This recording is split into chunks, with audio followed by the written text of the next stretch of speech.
It is 6 o'clock. So we have our agenda for the evening. I'd like to move up to the top of the night. The finance department, so I wanted to move them to the top of the agenda. Ms. Lynn is here. Also, we have Chelsea Westgate. She is going to be doing some administrative support to the Committee of Precinct Chairs and the CPC. So she'll be working out of the procurement office, and she'll be working closely with procurement and Lynn Barrett at the finance department. Welcome aboard. Thank you very much. So if there isn't any problem with that, I'll take a motion to move it. Okay. So, yeah, we got time. We're gonna be here for Yeah. most of the meeting, yeah. Okay, take a motion to move it up. Second. Second. Okay, all those in favor? Okay. Yeah, right. Oh, that's right. Karen and Tim Grandy. Yeah. And it's Tim's first night. He's the designee from the planning board. Welcome aboard, Tim. Thank you. Yeah, and first vote. And Alan.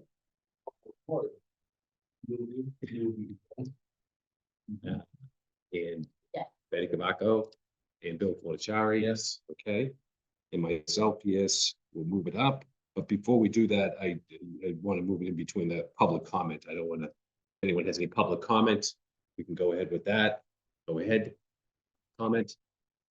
Steve Lyden, town meeting member of precinct 17. I'd like to welcome Mr. Brandy to this committee. I appreciate the planning board and their vote not to reinstate him. Mr. Brandy. Thank you. Okay. Any other public comments? Okay, hearing none. All right, so Lynn is here tonight. And like I mentioned before, Chelsea Westgate is here. She's going to be helping the committee with some of its administrative activities associated with procurement and billing. So we have some bills, but one of the things that's outstanding right now is we have a last week we passed out, and it's inside. It's also here tonight. There's a list of closeouts that you can see. There's some closeout. Draw your attention to it. It is right here. And we can go through them and see how we want to handle them. Lynn, did you want to talk a little bit about the closeouts before we start talking about them individually? Yeah, so as part of the statute for the CPC, any unspent or unencumbered balances of previous projects that have gone to town meeting and the project has either been completed or the project has been abandoned or something like that. The committee, we come back to the committee and we ask the committee to basically close it out, kind of thing. So the list that Bill has for you tonight is some of the items that were on a report that we had given to him a while ago to make a decision on. And since then, there are 3 items on here that I want to hold off on for now, and they have to do with the Symes House. It's item Symes House, open space, Symes House, actually Symes House, historic preservation, open space, and affordable housing. Those 3 items, I would just ask that you hold on those for right now. The other ones, as far as I know, have either been completed or the project did not go through or was abandoned for some other reason or whatever. Yeah, the Symes House ones from 2011, Article 16, there's A1, A2, and A3. I'm just asking to hold on those. And then in your packets that Chelsea actually put together for you tonight, there's also another report. It sort of looks like this. It's from our software system. This report actually, hopefully every meeting, or at least maybe once a month, or she'll include this report in your packets, because this will give you a status of every single project that's ever been voted from CPC, ones that have been closed out and have zero balance, ones that are active and are, working on right now, or ones that there are some others that we're going to bring to you at a future meeting that I believe need action on closing out also. But that's just for you to peruse at your leisure. So, but just regarding the closeouts, just to hold on those 3 items. Okay, holding on those 3 items, because I believe that that's from the original article that was for the renovations of the building as voted town meeting. These are the original. This is like phase 2, because it was a phase 1 article. These are the phase 1 ones. which The was phase 2 ones are still On hold. on hold. Yeah, Okay. So, phase 1 and phase 2. Yeah. So there's other Sam's House articles associated with there's one other one. one other one associated with the interior renovations. And these initial ones were quick. Okay, so very good. We'll hold on those. We have here, just to quickly go down, starting above that was 2007-16D. That's $45,900 for an article that was set aside for tax title land and buildings that were taken by the town of Plymouth and turned over to the Plymouth Community Development Office back in 2007. 26 Mount Murray Street off of Lothrop Street was obviously renovated with those funds. Murray Street, Old Sandwich Road. Alpine Road is down off of Great Herring Pond Road, down by the Burgess Development in southern Plymouth, off of Saul Joseph in that vicinity. And that was taken by tax title. And then we couldn't move forward on it. As I recall, we couldn't move forward on it because they couldn't do the work to the location because the title wasn't clear. And they had Copeland and Page at the time was the attorney, and they were looking into clearing the title, but it never really, I guess they were running into different obstacles. And before we close that out, I do think that we should go back to Attorney McKay and ask her to find out why we were unable to utilize that $45,000 in the renovation of a property at 10 Alpine Road. I think that would be something we should do before we should take a vote on that. I think that it's cross our T's, dot our I's, determine exactly what's going on in terms of the title of that property. So I guess you want to let Attorney McKay know, that would be great. We're going 10 Alpine. Yeah, 10 Alpine. Yeah, the other 2 happened. It's this last one, the 10 Alpine one, that never happened. if you're driving down Great Herring Pond Road and you leave Plymouth, and then there's the state boat ramp, and you take a right, and you go in that road at Saul Joseph, you go past the state ramp, then you come up a hill and you go back into Plymouth, and then you take a right, and this is a place called Burgess Development, and there's a series of cottages back there. And this was a tax title property with a little cottage on it in the back. And Plymouth Redevelopment Authority wanted to take that money and use it to renovate the building. Maybe we use the money to clear the title, whatever we need to do, because it would be nice to be able to turn that over to someone to build an affordable unit there. That was the intention, but there seemed to be some problem with the title. So if we can go back to Kay, maybe she might have better luck determining. This was under, the last person to look at it was Copeland and Page and Laura Schaefer. Okay. So maybe with a new set of eyes looking on it, they can come back to us with some advice whether to leave the money there or close it out. Control. And Always have a backup plan. Okay, going down to 2015, Article 16C, Taylor Ave. We purchased a building on Taylor Ave. We had it taken down. There's money left over. We should close out that account. I'm suggesting we take one vote for the group. I think me too. See it right here? Oh, there it is. Yeah. Okay. Oh, yeah. Oh, I'm sorry. First first pair of stained glass windows, those are complete, so we can obviously, 2012, 16B, those were the Tiffany stained glass windows, the $2,800 net account, so we should take that article and vote to close it out. Followed by, we should close out Article 16C from 2015 town meeting. 15, we acquired a building, we took it down, it's serving the town as a parking area, storage area for the beach. The building was taken down, that's money left over, and that money should be closed out. Now back to the National Memorial Meeting House, there's 15 cents in there. Why would there be 15 cents in there? Because we had all that, wasn't there money left over and they were asking to do lighting? Well, we ended up only spending what we absolutely had to, and because of borrowing and stuff like that, we have to borrow in increments. So we originally borrowed temporarily, Okay. then we paid it off.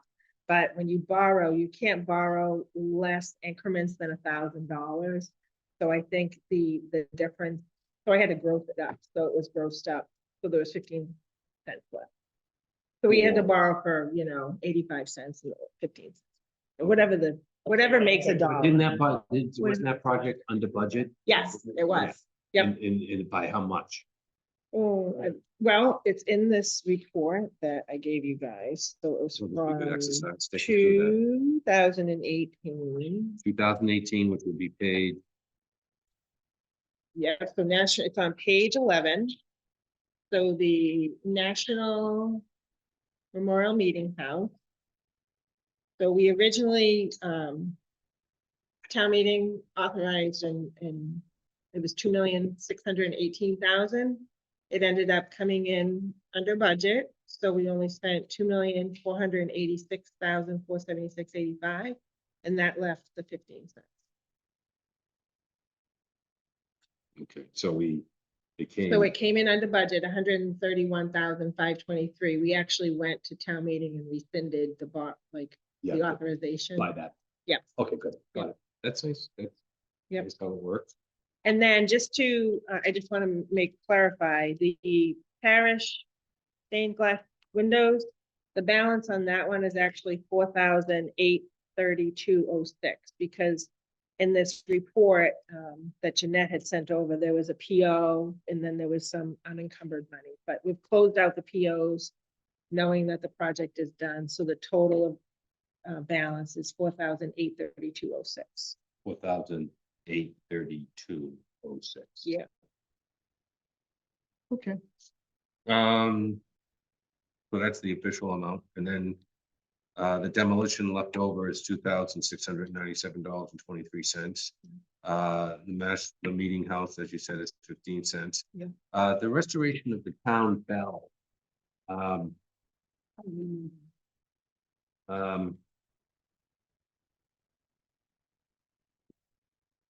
We were putting money aside for not only the restoration of the bell, but having like an endowment set up for that bell in case there was anything that needed to happen to the bell in the future.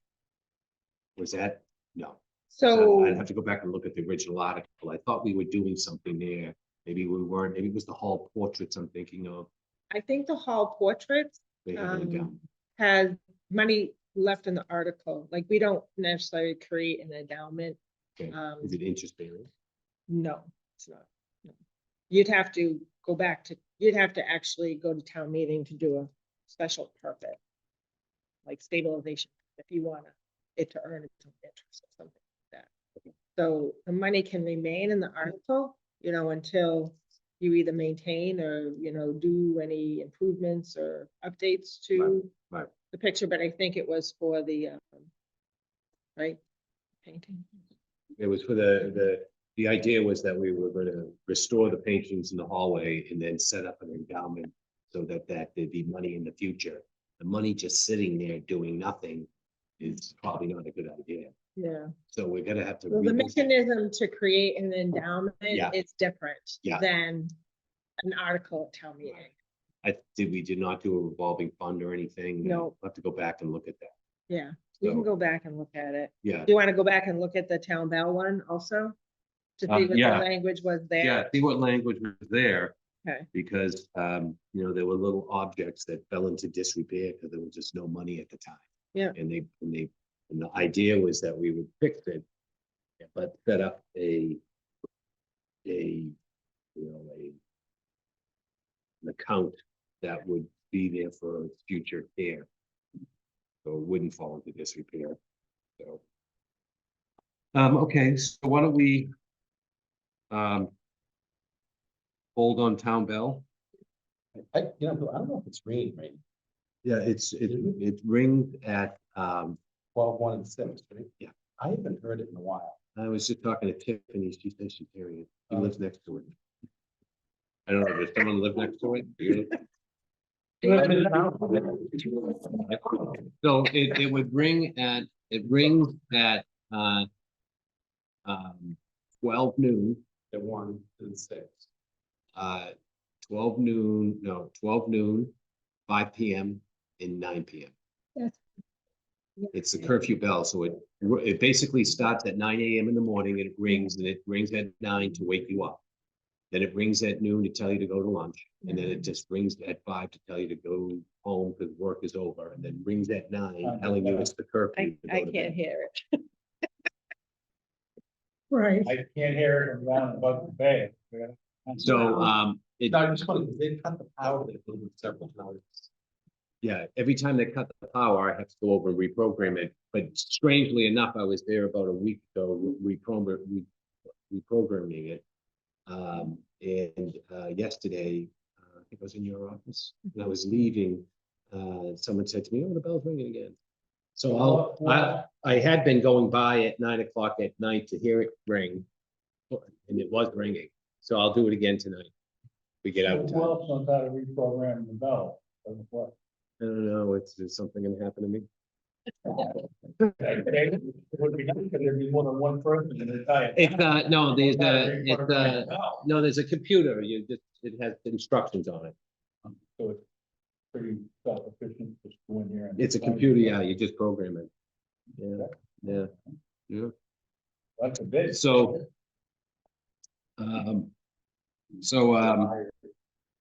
anyways, Town Bell, let's hold on that. Morgan Road, I think we can close that one out. It's $80,000 and that was money set aside to buy a piece of land connecting the state boat ramp to the back end of the Wildlands Trust. There was a network of trails we were trying to establish. We still have Morgan Road. You can walk down Morgan Road. So there is a trail there. This was land on either side of Morgan Road that we were trying to acquire to just buffer the trail. But it was sold to a private owner, and the private owner is not interested in selling, so there's no reason to hold that money in that account. So we can close that account. And the endowment of the Wildland Trust, again, that one obviously can close out. That was an article we had to fund the acceptance of some CRs on some land. So right now, just to be clear, we're closing out. 3, 5. Yeah, we're closing out the First parish stained glass window. article. Yeah, so we're gonna close out 2012 16B parish stained glass windows at $4,832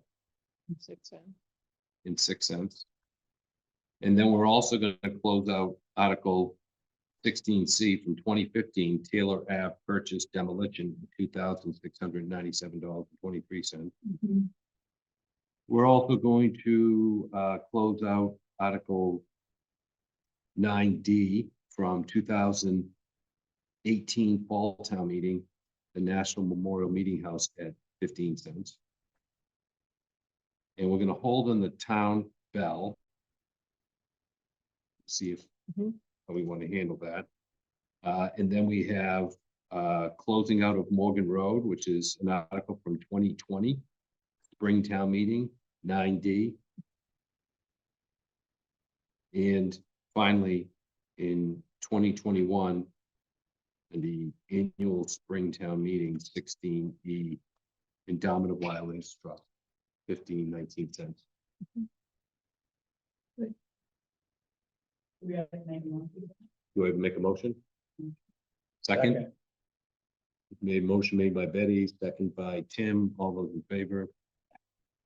I'll take a roll call. Karen. And Tim. Yeah. Alan. Yeah. John, Betty, Bill, Yes. myself, yes.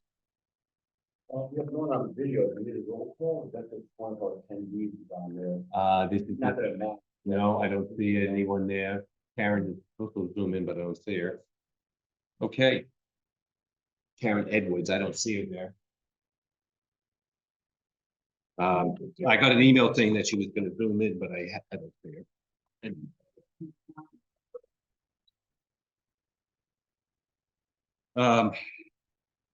Okay, going to, The other, just one other Yep. thing, that we brought the green folder because of some, they're not outstanding invoices, but they're approval sheets that Okay. need to be signed by the committee for invoices that have been processed and paid. So we wanted to sort of pass it around and get signatures. okay, yes, so, we have a bill here for Stefani and Flaherty.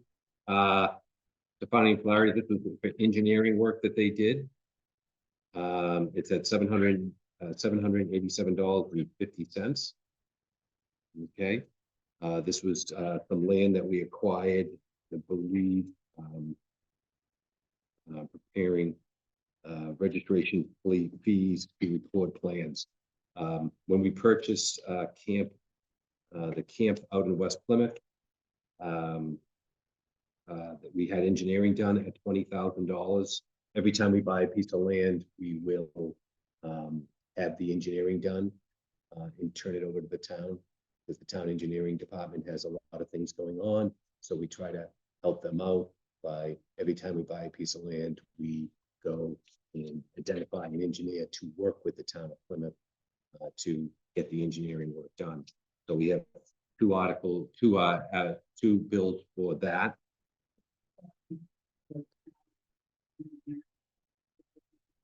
Well, what I had learned over a period of time was the engineering department has a lot on its plate. They had a lot of different things that were going on in terms of all the engineering work that they had to do across the town. So if we were to get in line with everybody else, it could take quite a bit of time. At the same time, we were working on conservation restrictions, and conservation restrictions have to be attached to these engineering plans that show the meets and the bounds. As you know, when we ended up buying that parcel in West Plymouth, that camp, the Boy Scouts were still camping on a position of it. So we had to engineer that out so that we weren't buying any infrastructure. But the agreement is that when they stopped using the land reverts to the town of Plymouth. So there was some engineering work that we had to identify for the conservation restriction. So it's important that we get our engineering work done to coincide with the conservation restrictions that have to be filed, that are submitted to the Registry of Deeds in the Commonwealth of Massachusetts. They want to see these plans. And in the past, we have found it more efficient to just go ahead and have our engineering people do it. But we send them over to Sid, who was a very in engineering, saying this person is going to do the engineering, and they work with the town to do it and submit everything through the engineering department. I mean, we could take it on a case-by-case basis and have the engineering work done by the engineering department, always offering it to them. If they're not able to do it to coincide with our needs around conservation restrictions, then we can opt to having it done outside. But we never do it completely outside. The whole idea is whoever's going to do the engineering work, they report to town hall, they walk up to the 4th floor, they go into engineering, and they are working with the engineering department to do this. So everything that's going on the town thing. But yep. Go outside. Did it? In this particular case, engineering services are exempt by procurement, so. Who's making the choice on the engineer? What's that? Good. I'm not, I mean, So we, in this case, David was involved. in this David project. Gould and I met with Stefani and Flaherty that went to the site and met with the Boy Scout during that period of time. So, So the decision was made between you and Gary Gould, who retired. Well, I would have to say that it was a decision that was, you know, I left it to David to work with somebody he was comfortable with, and we were gonna pay for the work. So going forward, that would look at that property. So I guess, again, like I was just saying before, if we have to, like, we're gonna have to do some engineering work over on Rocky Hill Road. That piece should get engineered. So I'll probably go to David Gould and ask him how he wants to proceed. And check in with Scott at the Wildlands Trust and see when he's gonna need the engineering work for his CR. If there's a window here, we just go back to engineering and just have the engineering department. If not, Save money, yeah. I mean, you I don't know, know what the cost. Engineer, would bid a project on a certain amount. Because that's it. So if there's a lot of work involved, into the tens of thousands, for example, that you definitely want to get different bids for, and this engineer can do it. If nobody sees what it does. Good see. But David Gould would have seen what that actually was. so I think it's. That's where I'm leaning. so what I'll do is, for Rocky Hill Road, we'll start and we'll just, I'll contact David and we'll get estimates from 3 engineers, what it's gonna cost to do the engineering. And then we'll go with, whoever. beats one. And our engineering department will provide that they. Yeah. Well, I think that was why this happened. Because this is sort of a unique situation. It doesn't happen very often that, hey, Oh, yeah, this, this Yeah. particular, yeah, because I think it was, I think this was a big thing. this was a unusual amount for engineering work due to the engineering that had to go into this, the Boy Scouts. We were buying this land, but there was a section of it that they were still utilizing for camping. David Gould did not want to acquire that. Didn't want to acquire any buildings or any infrastructure. And the Boy Scouts were still using it, and we didn't want to get into any sidebar agreement. So the idea was that we would engineer and envelope that infrastructure out of the land. And that's what we did. And that's what's getting the CR. But in the meantime, into the future, if the Boy Scouts cease to exist in this location, but stop using the land, it revert to the town of Plymouth. We can remove it. And the board is gonna come to the board. on Free price. Right, yeah. So I have one bill for when they went to the registry of deeds and filed these plans, that's $787.50. So I need a vote on the registry of deeds filing on the engineering plan. Mhm. Do I have a second? Okay, all those in favor? Roll call vote. Karen? Tim? Alan? John? Betty? Yes. Bill? Yes. Myself? Yes. So you can send that around for signature. Here's the bill, take a motion to pay the engineering fee for $20,000 for the work that was done.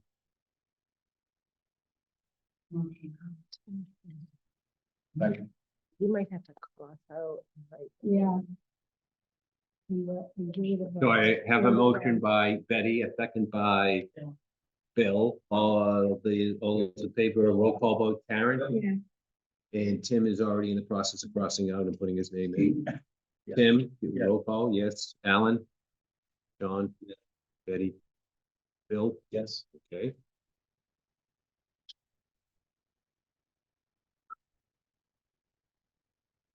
Um, oh, so let me just finish this last one. This is, Staples, $52.45. And this was for fall town meeting. What was I doing up there? no, it wasn't fall town meeting, it was for the books for Oh, a select board and advisory and finance for the oh, yeah, spring yeah. town meeting. Okay, I now Yeah. remember. All right. So it So, was after town meeting. Yeah. so this is in this past January 16th, I went to Staples and I bought some binders of this.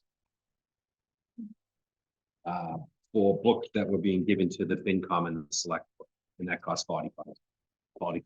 So if they have a motion to pay for those materials, Karen is the yes. But Karen just made a motion, second by Betty, Karen, Tim. Yes. Ellen, John. Yes. Betty, Bill. Yes. Thank you. And myself, yes. So I'll send that around for signature. Now going back to, we didn't do the vote on the closeout. Okay. We need a signature page for that. I have this one here that I prepared. Okay. Perfect. All right. So we took the vote on that, right? Just to make sure, okay. Yeah. All right. So this is the signature page for the closeout. Okay.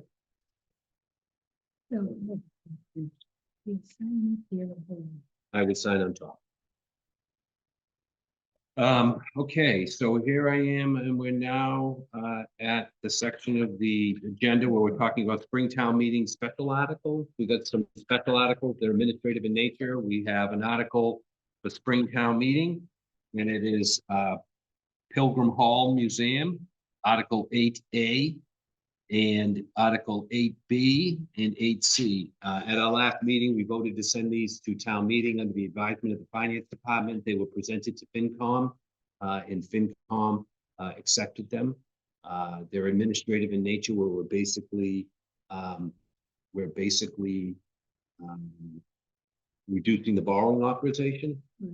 FinCom heard them last night, approved them. The select board heard them. And we'll hear them next week. Next week. But that's kind of an admin note, so we should be fine there. What was the final amount that we're reducing Article 8A to? So Chelsea put a memo in your packet tonight. That is, it looks like this. It's from me to Select Board Advisory and Finance and Town Meeting. Oh, there it So is. there's 3 items.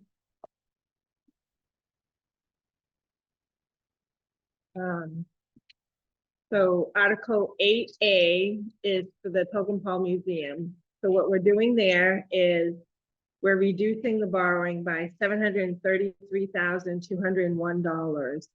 And that amount is being transferred from Article 9B of the 2022 Fall Annual Town Meeting for the 1857 Foundry Marina. That project, that CPC project is not happening.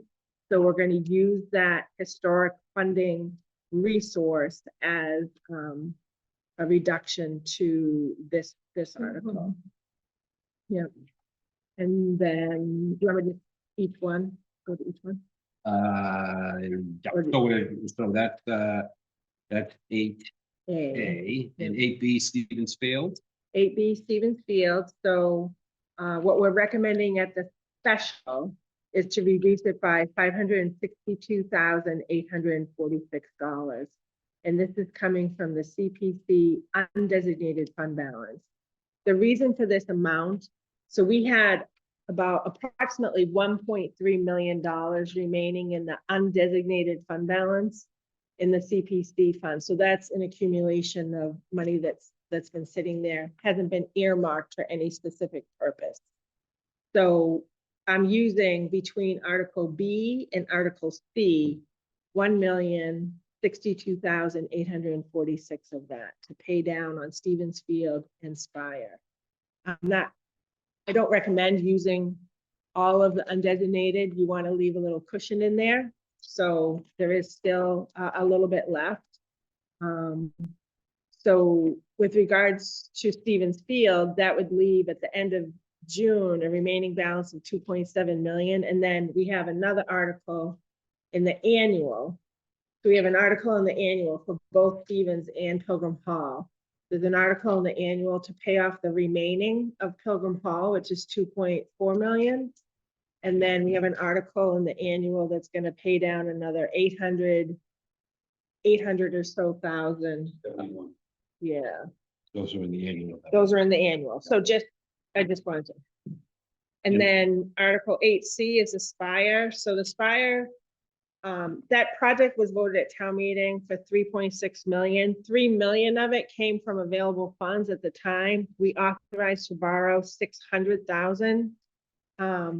Initially, we didn't think maybe that we were gonna need that because their bids came in pretty good. But they did have some change orders and their architect's contract and all that. So in communicating with Bob Hollis just recently, he believed that they're gonna need 500,000 of that 600,000. And the reason why I want to pay that down right now is because we're gonna be spending that money before June 30th, because they're closing out that project probably within the next couple of months. So I don't want to have to borrow any of that. And then the 100,000 remaining would just get rescinded at a future town meeting, so providing that they're not gonna need that. So that's A, B, and C. Excellent. Okay, so going on to, I have here on the agenda a section that I just leave on here because it's Springtown meeting, the annual warrant. Obviously, it closed. The Board of Selectmen heard these articles 16A, B, C, D, E, F, and G.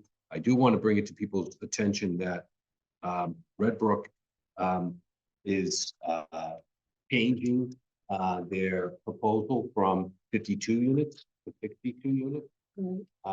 And they are looking to have the board and select and the FinCom to reconsider.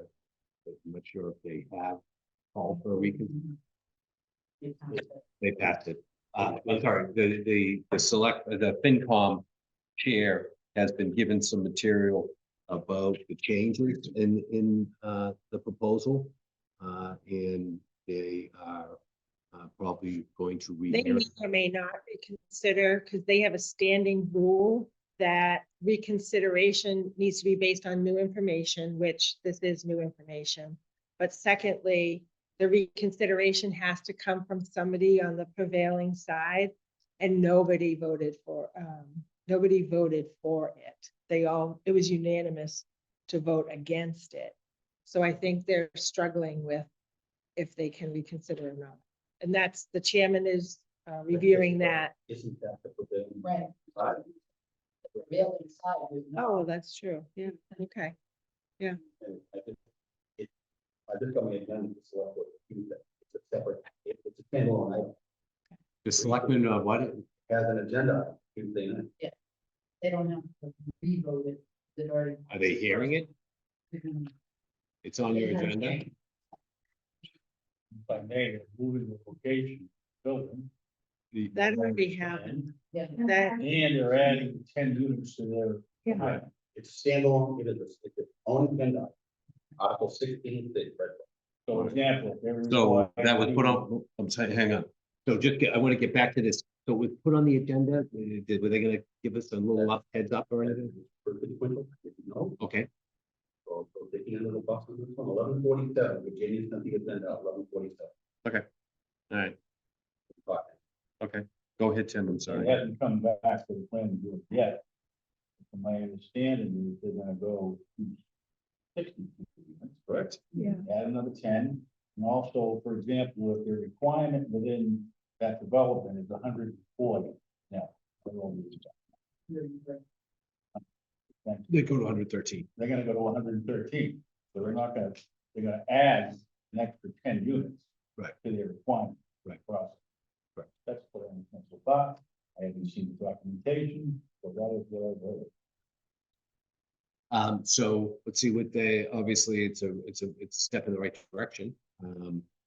And so let's see what would be here next. So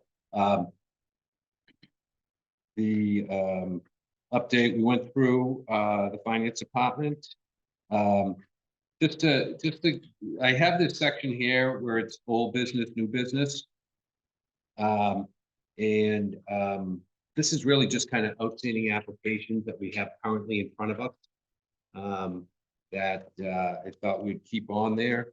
The Roxy Cahoon property, which is a waterfront property stretching from the entrance of Mattacom Canuck Preserve on Rocks of Cahoon.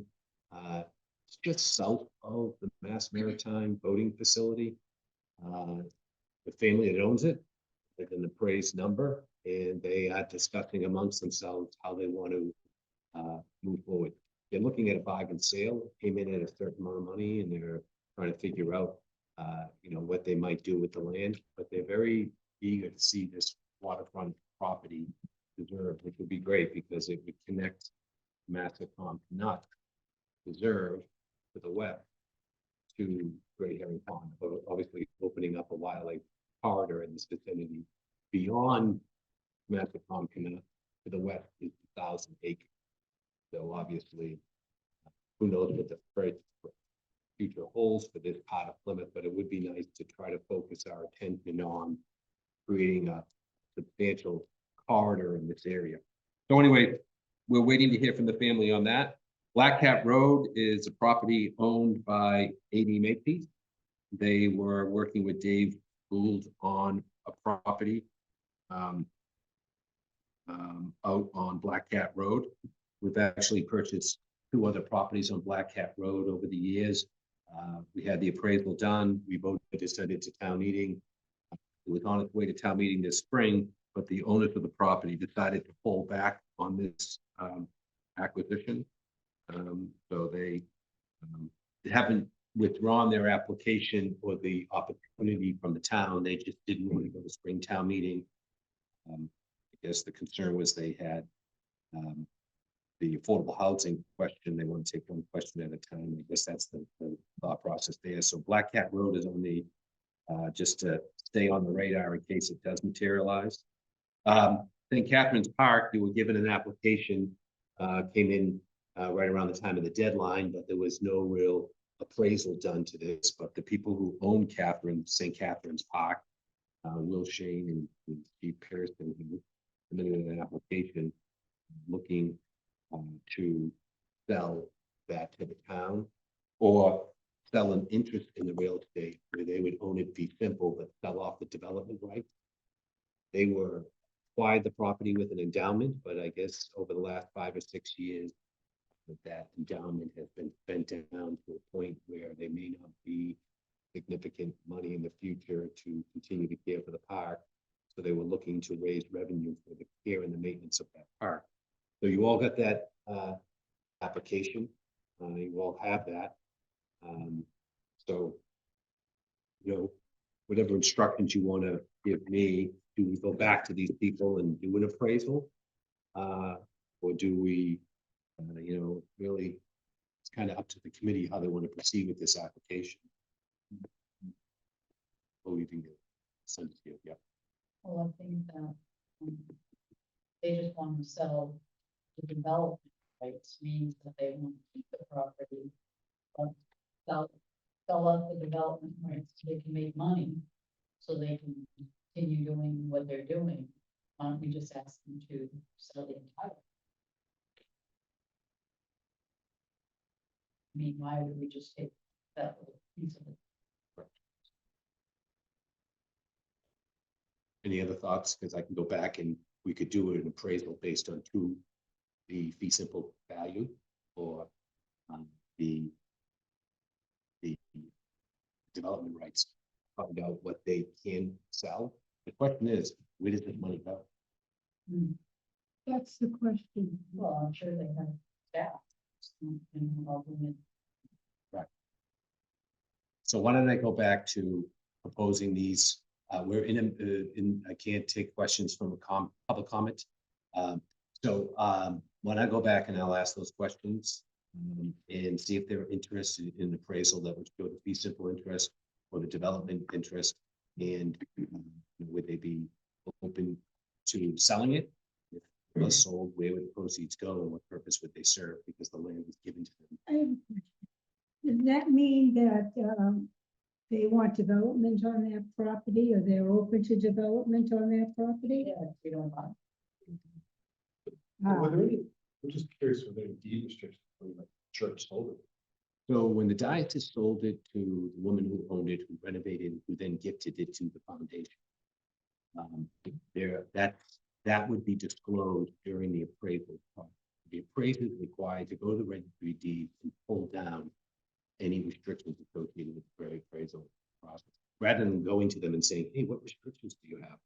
What I do is, I think it would be worthy of spending a couple of $1,000s to do an appraisal on the property to determine all the information in the report. I didn't know what the application was gonna ask you for. Read it a couple of times. It was really real simple, like, going through the saying, well written, but what do they want? I just like get it too. They want us to buy the right, they want us to pay them to not develop. Maybe working for somebody that looks fantastic, but it's a lot of stuff that can help you. So, you know, It comes, something like that, you working a perfect come sheet, amazingly how many saying this all the spent and stuff. Hate to see that. it goes back, I'm sorry, it goes back to what Bill said, and that is, hey, what did the diet, what is at the registry of deeds when the diet conveyed the property to the woman who bought the property? And what registry, what restrictions are at the registry of deeds as a result of that conveying, when it went over to the, it went initially to, well, it went to the Science Health Foundation. And I believe at the time, the president was Randy Parker, and he facilitated that event.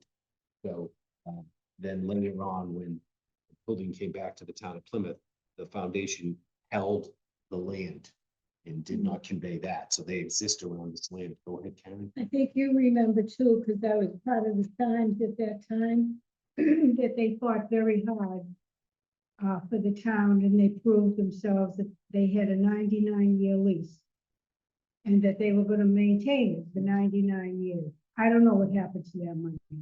Is that the Sun Belt property or? They passed. Same cap. So go ahead, Bill, and then Betty. Linda Mangum's, but she's here. I mean, when it's a tax exempt property and it goes out of taxes. If they bought parcel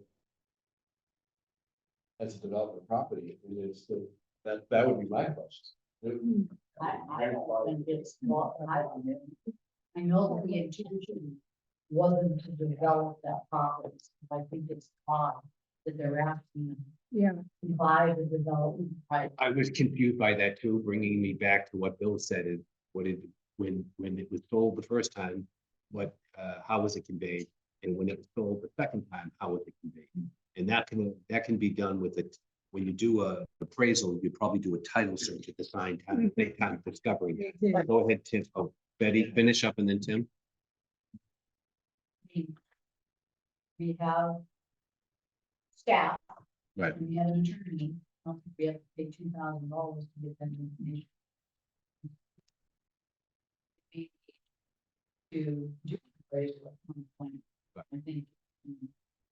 So when we do an appraisal, we would order a title exam because of these questions. Mhm. Now, there's people that are title examiners. They specifically sit at the registry and do title exams.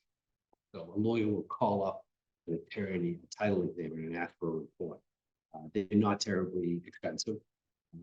And when we do appraisal, and they cross paths with this question, we sometimes do the same thing. This would definitely require it. But the first question, before we spend a dime, we should go back to them and say, hang on a second, when you accepted this land, what restrictions came with it that you know? Two, are you open to appraisal for the fee simple interest, the development right? And by the way, where is your money going, and can you show us what you've done with the money that was given to you? Because we'd have to look at the books back, and are they going to Vegas or are they mowing? I'm not saying anything bad, but I just want to see the books. Go ahead, Tom.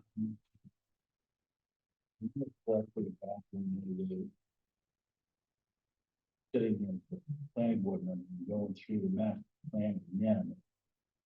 I think this topic came up in conversation. And 9-10 years ago? Oh, yeah. Of the possible purchase of the property through the PPA. I remember having a discussion in the meeting that the new master plan amendment if any property is to be purchased, if you look at the master plan anatomy, parking, you need parking. I That's right. understand that they are looking for you to purchase the rights to possibly develop it. But as far as purchasing the park itself, there is no place to park. So back in I think it was about 2011, 2012, that the diocese decided to not only sell that parcel at St. Catherine's, but they also were selling a piece of land next to Plymouth South Elementary on Bourne Road. I think there were two parcels we were aware of. The school committee actually took under consideration this acreage next to the South Elementary School. It was like 10 or 12 acres. They passed on it. We showed an interest in that. At the time, the CPC, through Barry de Blasio, we had, at the time, were kind of curious about, there was a building there. And the thought was, could the building, St. Catherine's Chapel. Reason why. My point is, if I can finish, let me just finish. We made an overture to the diocese. Someone learned of this overture because they were concerned that there would be parking part of our equation. The other thing we thought was like, wouldn't it make a great parking lot for White Horse Beach? But once the person who but when we started talking about this possibility, someone came in and bought the property. And I think now that you mentioned that, Tim, and now we talk about it a little more, I think that she made a step when she conveyed it, it was never to be used for parking. Yeah, she absolutely. I think she did. Now that I think about it, So He made the that. steering committee at the time was really pushing to try to get the park. Yep. And they said we're gonna be fiber and we that was there. You would just have a plan. If you purchase any public areas for the residents to use, you should ensure that there is, Yeah, and there was no parking at all. Park, it was beautiful. Forget, he was a member, I think, on the planning board. Winaberg? Bill? yes. Bill Winaberg was the landscaper and he had done all the work on the. So I'm very familiar with. I voted against it because of the. So if there's any ideas as far as purchasing that property, I'm sure that. If you're gonna leave a box for some area. Well, I'm more concerned about them wanting to be paid for development, right? That's it. I don't believe. So I just wanted to bring up that one. And that, in the development issue, like I said, would be, a title search would be, I think a title search costs about $500, $600, $700, $800. So we can confirm anything that they say, but before we spend a dime, I'm gonna ask them that question, because I do believe when the land is conveyed from the woman to the foundation, there was some stipulation that it never be used as parking. Yeah. Okay, I'm starting to think, I remember that event happening, because once the person who bought it, I guess the motivation for the person who bought it from the diocese was concerned that the town was gonna buy it and use it for parking, and that was something that they were not interested in doing. So they bought it, made it a park, and conveyed it to the foundation with some sort of stipulation. With the title search, we can find out. What that is. Okay. No. Here. That's the, right.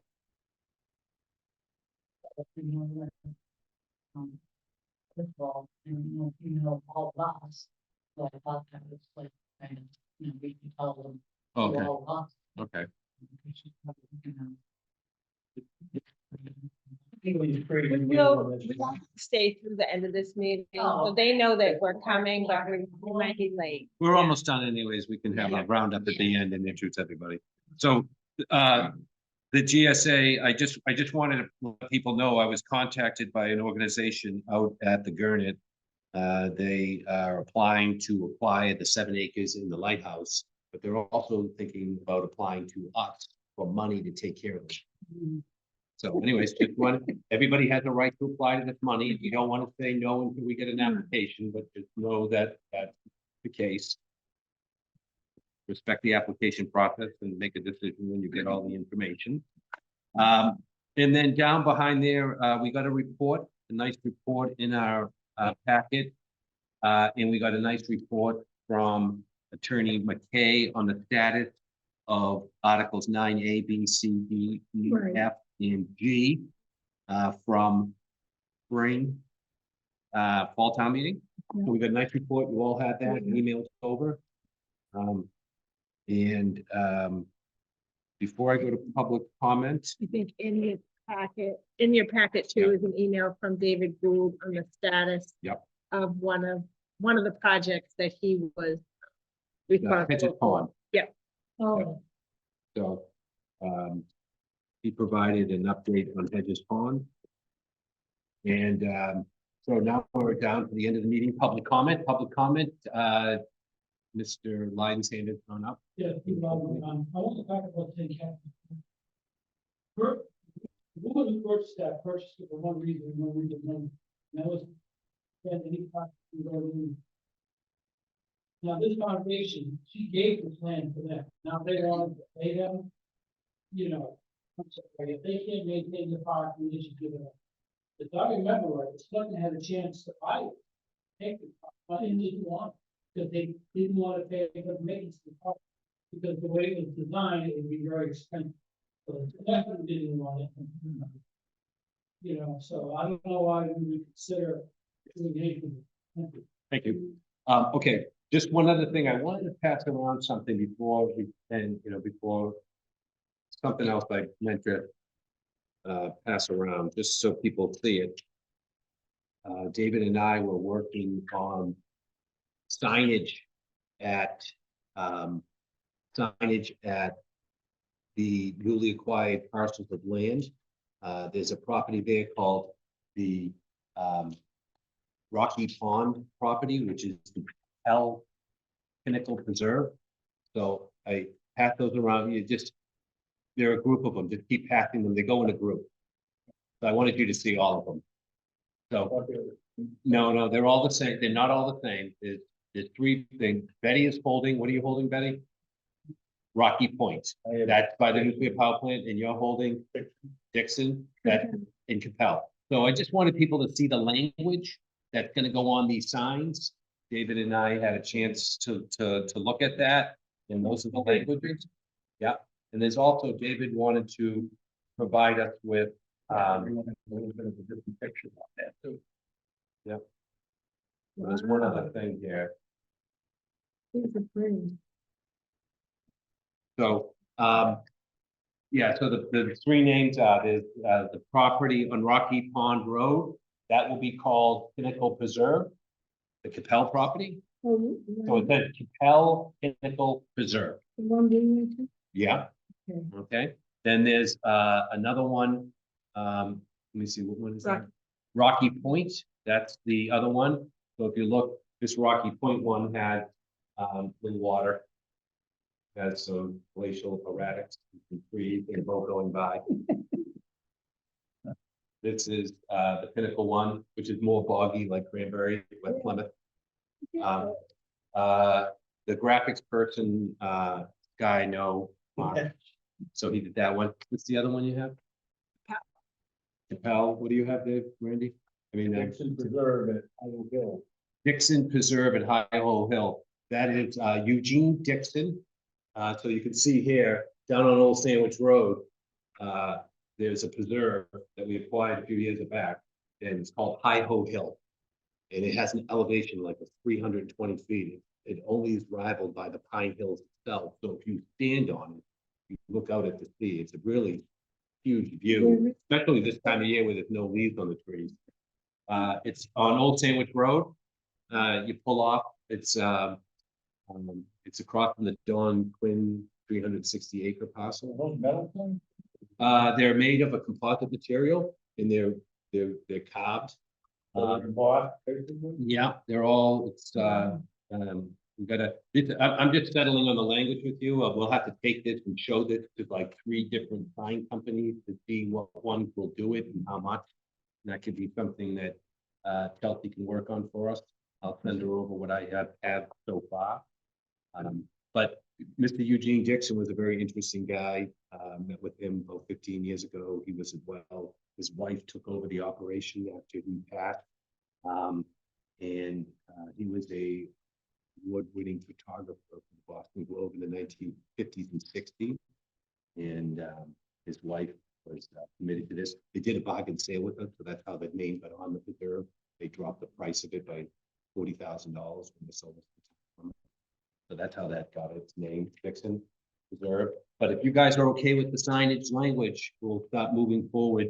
The other thing I wanted to show everyone is that David Gould was working on these trailheads. This one is for Rocky Hill Road. This is a plan for fencing. So this is Rocky Hill. It's approximately $2,700, which we don't have to go get estimates for. Is that okay? So we might as well take a vote tonight to allow David to go forward with his gate and fencing for the Rocky Hill Preserve. So if you're driving by Rocky Hill Road, heading to Plymouth, when you go by the nuclear power plant, you'll see a guardrail. The guardrail stops and it opens up, and there's the entrance. David's gone down and identified certain trees that are going to have to come down. Sadly, some beautiful beech tree needs to be cut down because it's diseased and rotting. But we're going to make a parking space down there. We've met and looked at the site. It would probably get like maybe 4 or 5 cars to just pull in, park, and leave. Dave wants to put a gate up down there because we don't want people driving further down the road. There's a very substantial road that goes all the way to the point, and we don't want people driving down the point. So it will be gated. So that's Dave's proposal for fencing and gating. I have another proposal that he had put together. If someone wants to take a motion for the Rocky Hill Road gate and fencing. What is it made out of? The guardrail that we put up was wood. So if you've been to any of the CPC, if you've been to any CPA land, 8x8, cut through posts, you gotta do it. yeah, I think I don't go with It that. doesn't- it says, Way to go, small, in my eyes. That's all But this is what we do. I don't go with pressure treated with chemicals. What In do the tip, you're like- what do you use for the post? I don't know, we're doing pretty well because we never had to, in all the land that we've acquired and all the trailheads we've built, we've never run into guardrail failing. Posting, sometimes when we get into trailheads in a very residential area, we'll go with like post and rail. That doesn't last long. They get 10 years out of it. It just kind of falls apart, you know. And we don't use the chemicals because the public is coming and kids are leaning up against it and people are tying their shoes. And if you get a splinter with, Either way, I want to. I don't know how long that will last based on, I mean, if you go down to Center Hill Preserve, what's that, 20 years now? Still there? Pretty good. You said that there was gonna be 5. Four or five. 3 possibly. There's 3. Oh, but there's, 8 and 8. yeah, but there's Parking spot. gonna be a clearing to the right of that too. He's only framing that out, but there's an area to the left. As you come in, there's an area to the left where you can park and there's an area to your right where you park. This gate, this fencing's going to the right, not to the left.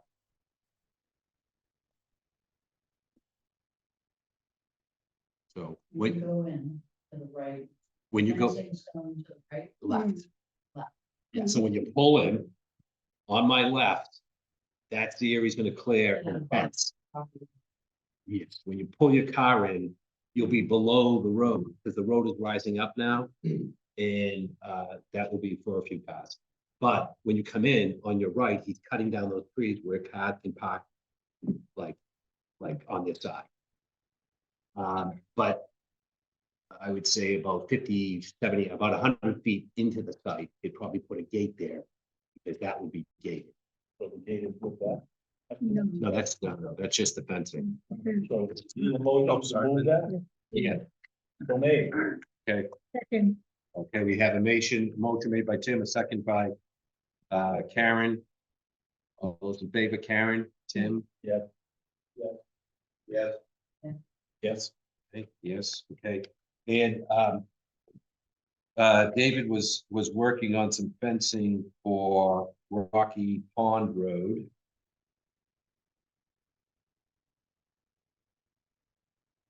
Pass that around.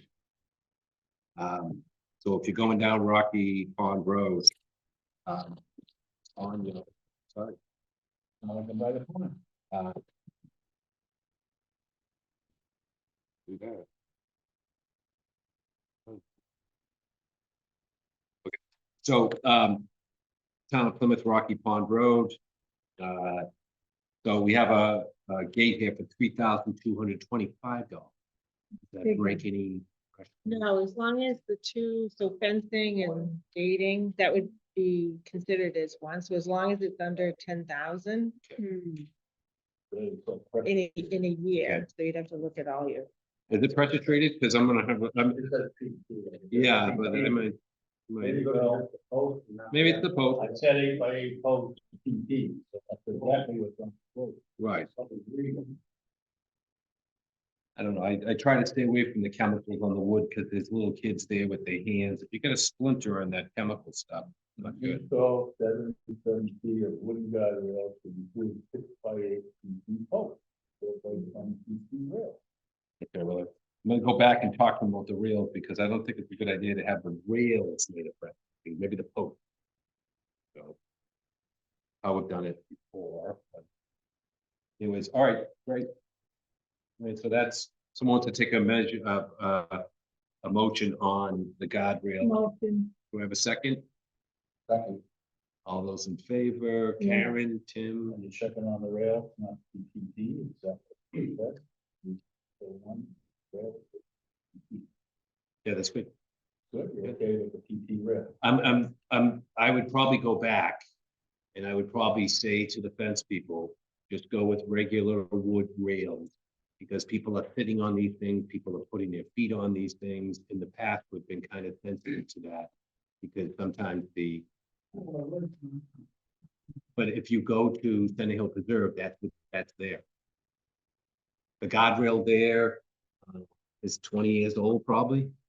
But, all right, I mean, it does make it easier. We'll get it pressure treated if I didn't know that was gonna be a problem. Okay. If you guys want pressure treated, seems like you really want the pressure treated. Right. Right. I'll defer that way too. Pressure.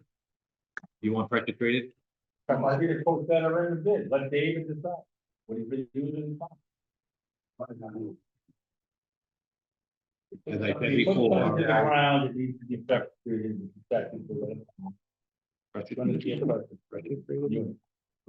okay, Okay, got it. Vote. Okay, Yes, I'm sorry. So who made the I motion? voted, and I'm gonna vote yes. Okay, Alan? Yeah. Yes. Yes.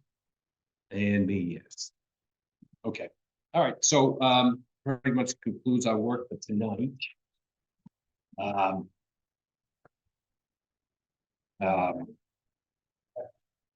Open the classes. Here's Rocky Pond. Before we adjourn, I wanted to, again, that's handing Casey 2 projects here. We've got Rocky Pond. Did I just give it to you? And Rock, what do you have? Rocky Pond on the right?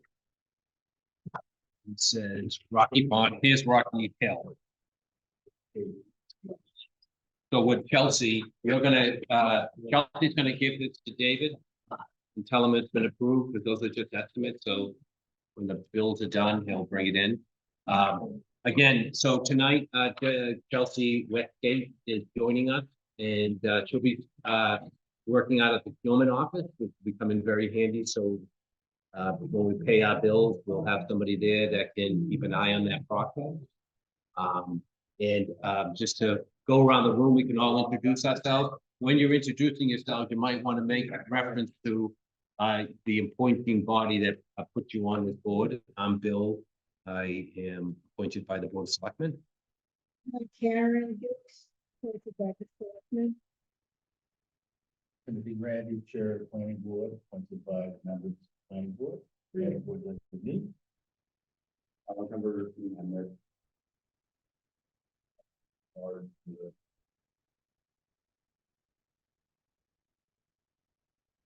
John Mahoney, select board at the beginning.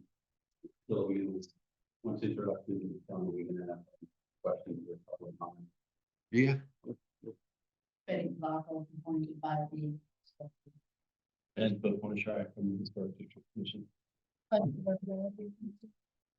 John, you had questions? So, Lynn, just to, we give us a quick thing on this. That the beginning of the. Quick thing on how we really felt the interacting with the committee and working going forward. We do have a number of things I'd like to see, but one of them is now we have state staff. You know, the ethics of this committee over the last 20 years have been phenomenal, especially from the chair and from the clerk. One of the things that I felt. So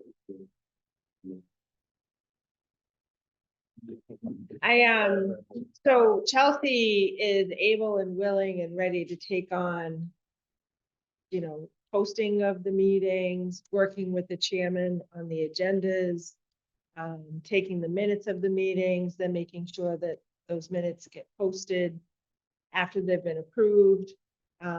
Also, Chelsea's been given a town Zoom account, so she can run the meeting for the chairman with the town Zoom account. And then make sure that those get recorded and posted with the clerk, that they're supposed to be posted. As far as, you know, supporting the committee with, as you said, you know, applications that get submitted, she can route those through town council to make sure that council has reviewed applications, work with you guys on any requests or special projects or anything like that. She's here to support the committee 110% and whatever the committee wants. What are next steps? We talk about scheduling with respect to her other responsibilities. Yes, When so- you bring the kids, Yeah. So we reviewed, Bill, I think, maybe provided an email copy of the 2024 agenda. So we looked at all of those Thursday night meetings, and those do not conflict with COPC. They meet on the third Thursday. So yours are on different Thursdays. The only comment I would make is I do see that you have scheduled, or at least on here, the meeting of March 28th. That's actually the night of town meeting preview and presentation for town meeting. So I'm not sure if you want to meet that night, or because you might be at that meeting presenting. Right, so I think it's important to note that that schedule, it kind of reflects the policy we have of meeting twice a month, the second and fourth Thursday of the month, and doing that all along. But sometimes we don't meet on those because as we get closer and closer to town meeting, there's FinCom, there's selectmen, there's caucuses. You know, we can have a meeting during that heavy cycle of making presentations. You know, we'll go back. I was looking at this schedule right now. I think you said that it's not a good idea to meet the week of school vacation. So, you know, we can temporarily put this next meeting for February 29th. Is that a Thursday? Yeah, it's right here. So what is the schedule? I can't, what is it? The one that you gave Chelsea today doesn't have any February on it. Yeah. Okay. So, I mean, you know, we could meet on February 29th if need be. I don't see right now we have to, we just move into March, but if there's a window to have a meeting on the 29th to pay some bill, or deal with something, and it's not conflicting with something, that as we get closer and closer to town meeting, talk with them. I just, I mean, you know, I'll make that call about a week from now. I'll check with, how does the 29th, if we had to meet the 29th, would that be a problem for this committee? I'm not available. What was that? I can, Just, you know, I'm not, right now, I don't have it on the schedule. But for some reason, as I go back with Chelsea and David and looking into invoicing and things, fourth and second.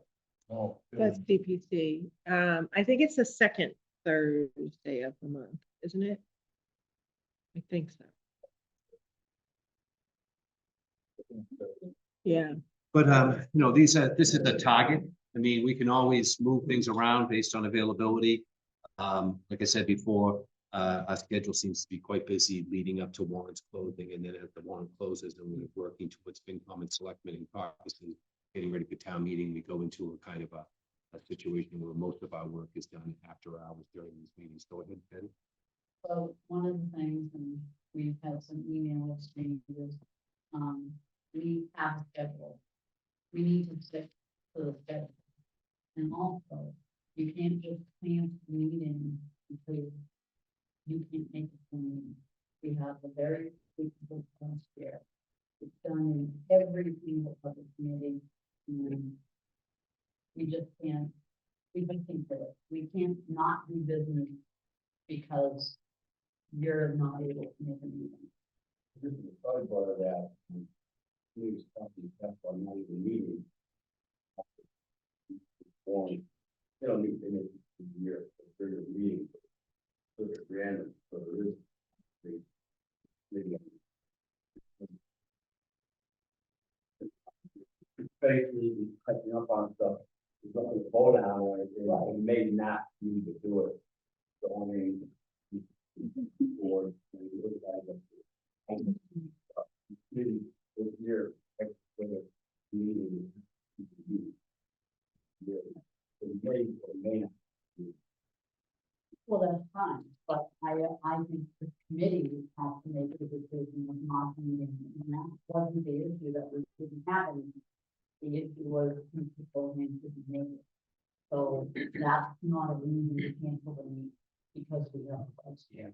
And I thought I just heard Lynn say that Chelsea could do a meeting in Zoom.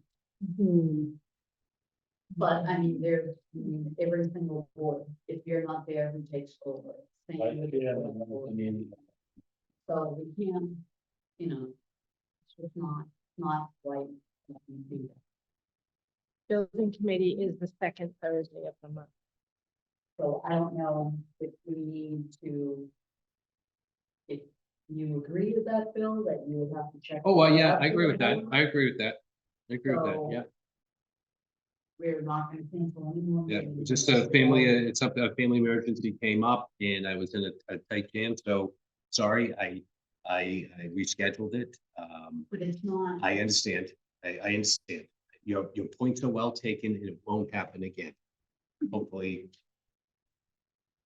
If, I know that, if I have a family emergency like that, I can always, just turn to the vice chair.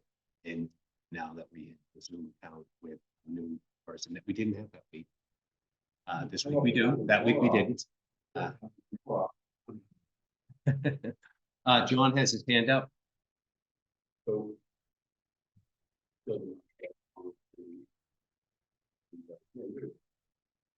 Now I'm talking about the community. Chelsea, now that you're here, I just want to focus on autonomy of our movement.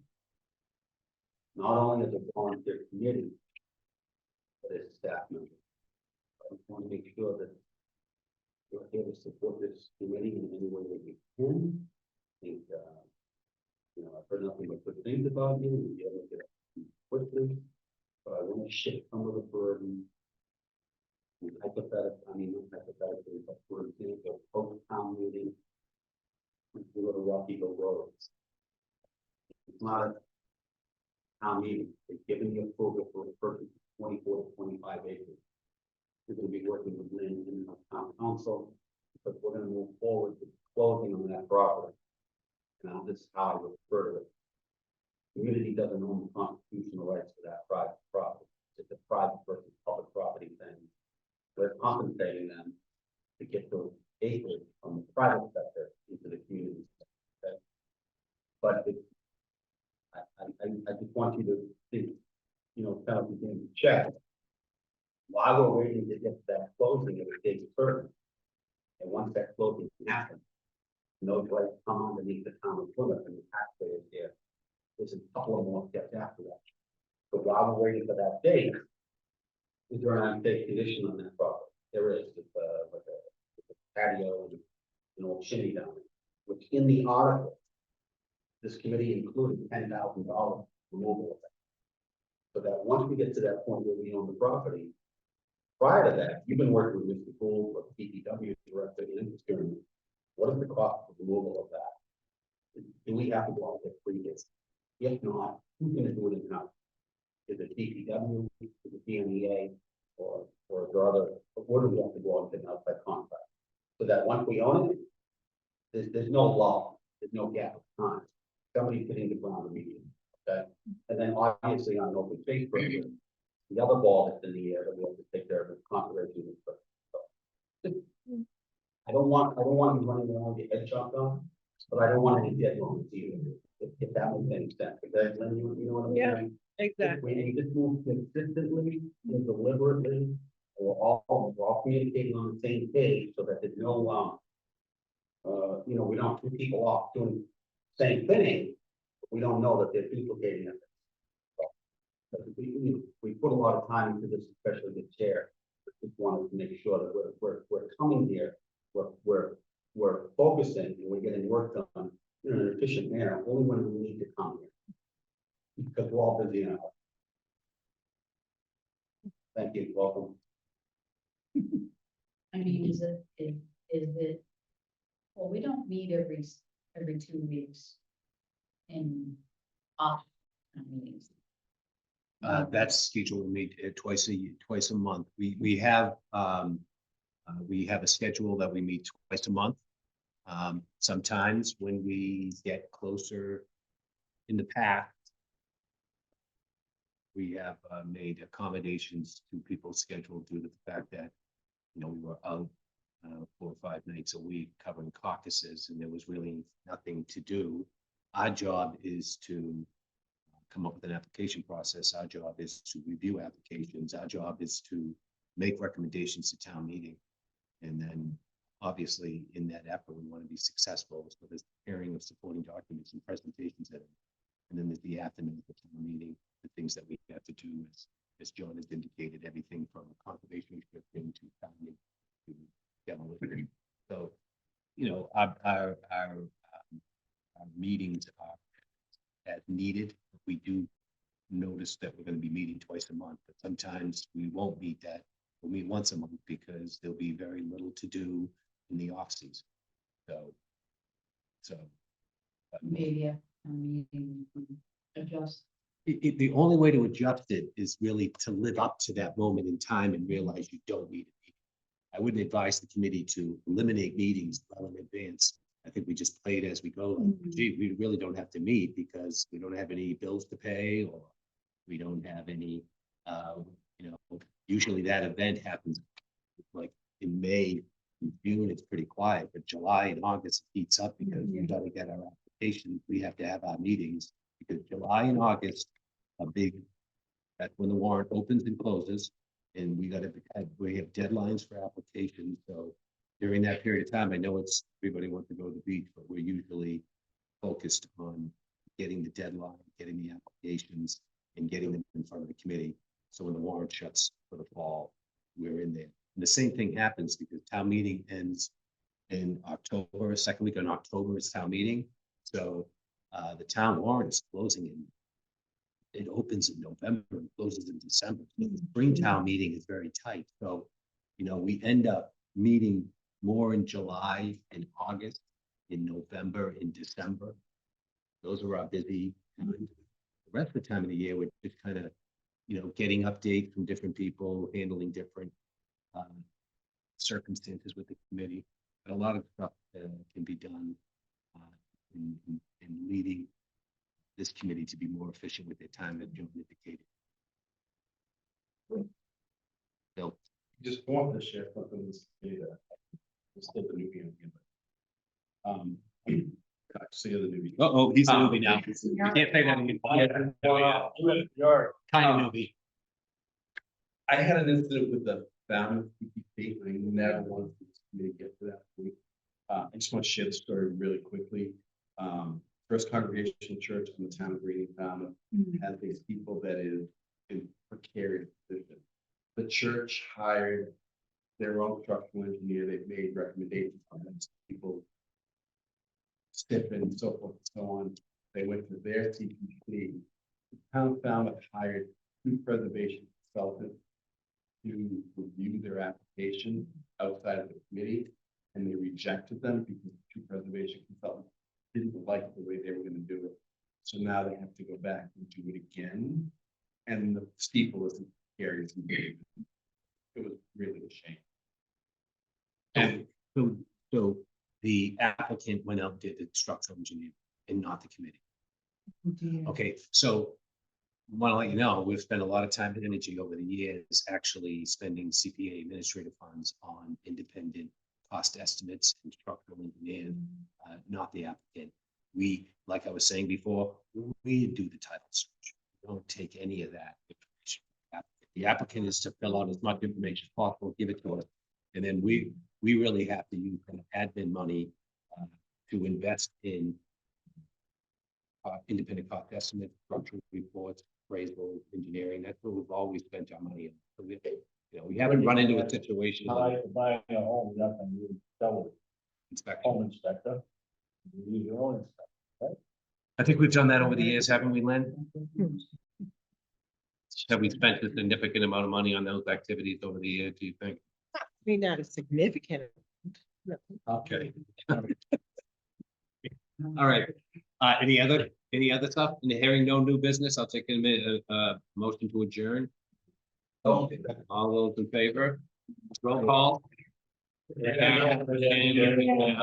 John, Bill, Betty. Thank you. Thank you.